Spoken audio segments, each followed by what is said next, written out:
I still remember the day my family laughed at my unemployed husband, Tuan, for 3 years.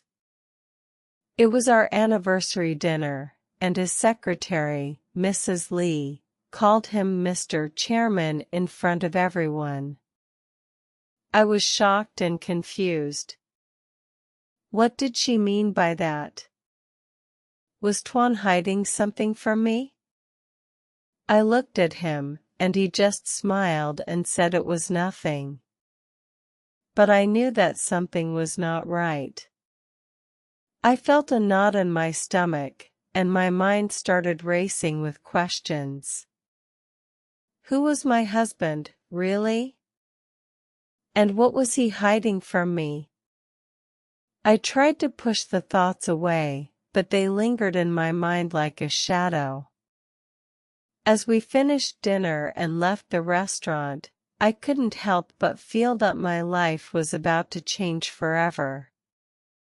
But how? And why? The next day, I decided to visit Tuan's office and meet Mrs. Lee. I wanted to know more about her and why she called Tuan Mr. Chairman. As I arrived at the office, I was greeted by a luxurious reception area with a beautiful chandelier and a stunning view of the city. Mrs. Lee welcomed me warmly and offered me a cup of coffee. I asked her about her comment the previous night, and she just smiled and said that Tuan was a very important person.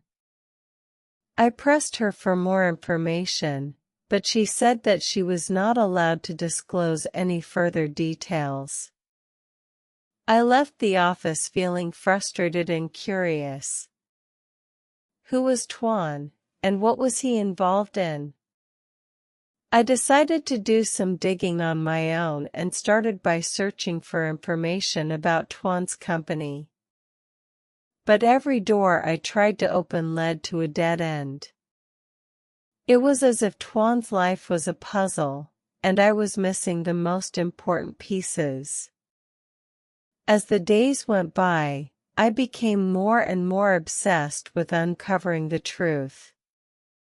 I spent every waking moment thinking about Tuan and his mysterious life.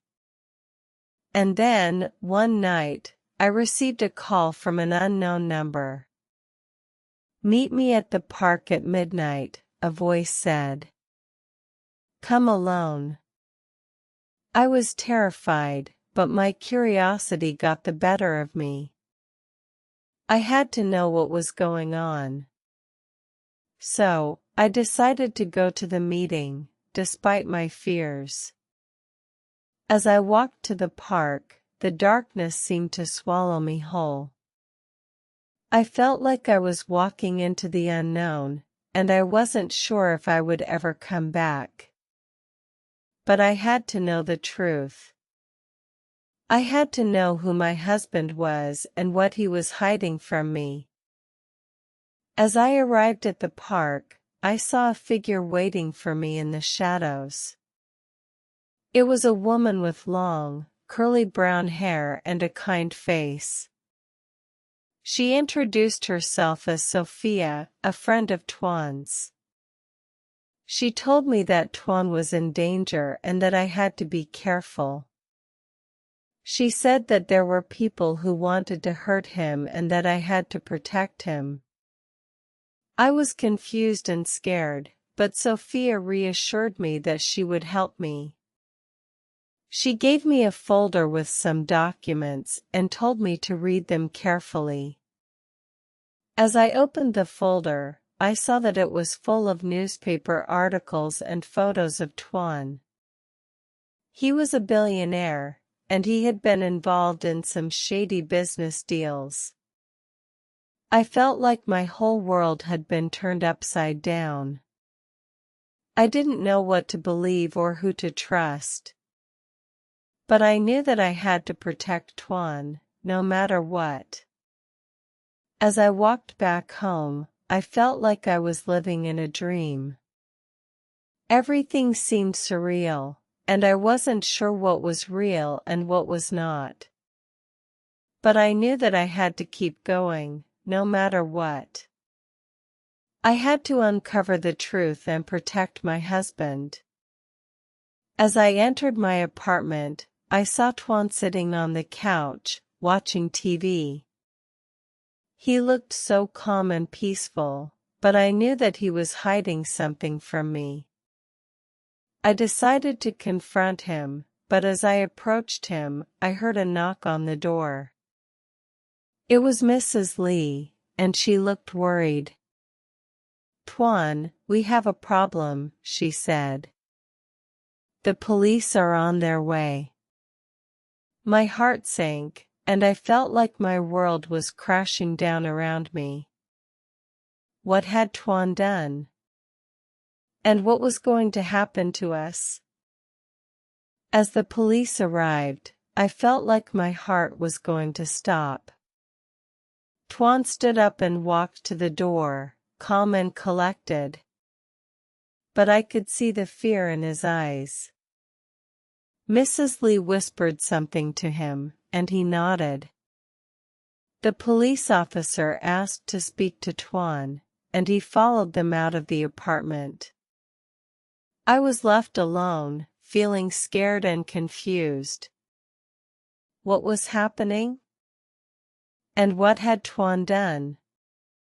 I tried to call Sophia, but she didn't answer. I was on my own, and I didn't know what to do. As I waited for what felt like an eternity, I heard the sound of sirens outside. The police were taking Tuan away, and I didn't know if I would ever see him again. I felt like my world was crashing down around me, and I didn't know how to stop it. As I stood there, frozen in fear, I heard a voice behind me. "Don't worry, Lynn," it said.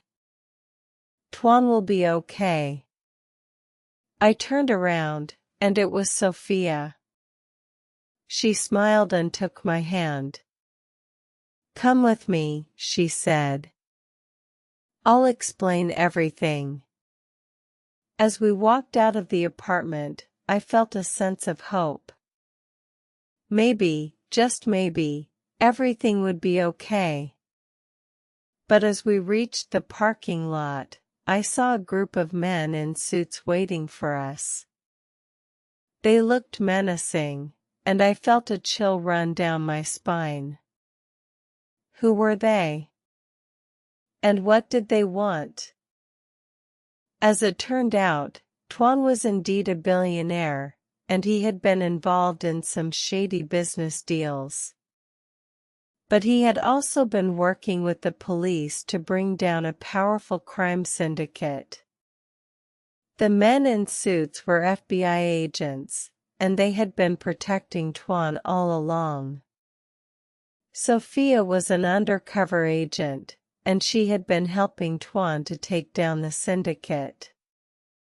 I was shocked and relieved at the same time. I had been so blind, and I had almost lost my husband because of my own ignorance. But in the end, everything worked out. Tuan was cleared of all charges, and we were able to start a new life together. I learned a valuable lesson that day: never judge a person by appearances, and always trust your instincts. And as for Tuan, he learned to be more open and honest with me. We grew stronger as a couple, and our love became unbreakable. As I look back on that experience, I realize that it was a turning point in our lives. It taught us to appreciate each other and to never take our relationship for granted. And as we sit here today, holding hands and looking into each other's eyes, I know that our love will last a lifetime.